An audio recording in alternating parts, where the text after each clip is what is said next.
আজকে কিন্তু আমরা আছি বিশুদার কাছে মধ্যমগ্রামে। বিশুদা নাকি মধ্যমগ্রামে বিরিয়ানির জন্মদাতা। তো বিশুদা কেমন আছো বলো? ভালো আছে।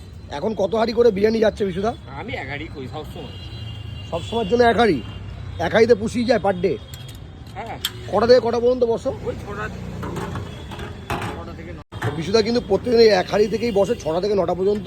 দেখো বিরিয়ানিটা দেখো, জাস্ট স্মেলটা কিন্তু যথেষ্ট ভালো আসছে ভিতর থেকে, আর তার সঙ্গে ঝুরঝুরে চাল, কাস্টমারের রিভিউ খুব ভালো।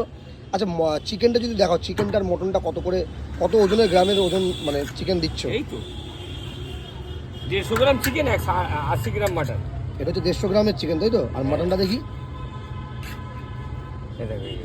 বাহ ভাই, দেখে কিন্তু সত্যি চোখ মানে মুখে জল আসছে।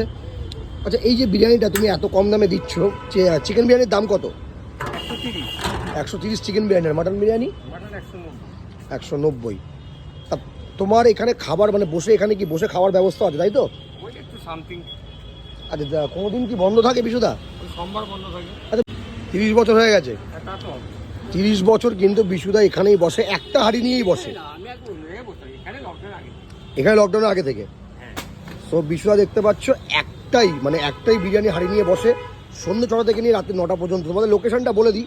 লোকেশনটা হচ্ছে ঠিক আমাদের মধ্যমগ্রাম চৌমাথা থেকে ঢুকে খাদিমের অপোজিটে, মানে সরি খাদিমের ঠিক পাশেই হচ্ছে আমাদের সেনকো গোল্ডেন ডায়মন্ডস। ঠিক আমরা ফিঙ্গারিং করছি, তার ঠিক অপোজিটেই কিন্তু বিশুদা বসে।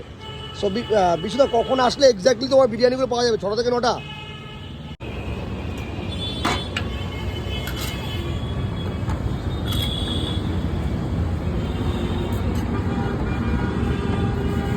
দাদা কিন্তু ঠিকই বলেছে, বলে একমাত্র তোমার কাছে এই ইউপিআই নেই, নেই, আমি তোমার কাছে ক্যাশ টাকা দিয়ে খাই। তুমি এই যে মানে এত বছর ধরে তুমি বিরিয়ানি ব্যবসা করছো, তুমি নতুন করে মানে বিরিয়ানির মানে হাঁড়ি বাড়াচ্ছ না কেন? আমার দ্বারা হবে না, আমি একাই যেটুকু পারি সেটুকুনি করি দাদা। আর ছেড়ে দিতে পারলে বাঁচি, কে করবো বলো তো? আমার তো ছেলেপেলে এইসব লাইনে নেই, বুঝলে? ওই আমি একাই যেটুকুনি পারি সেটুকুনি করি, সত্যি কথা বলছি। এর বেশি পারা যাবে না, আর অত এও নেই, বুঝেছো?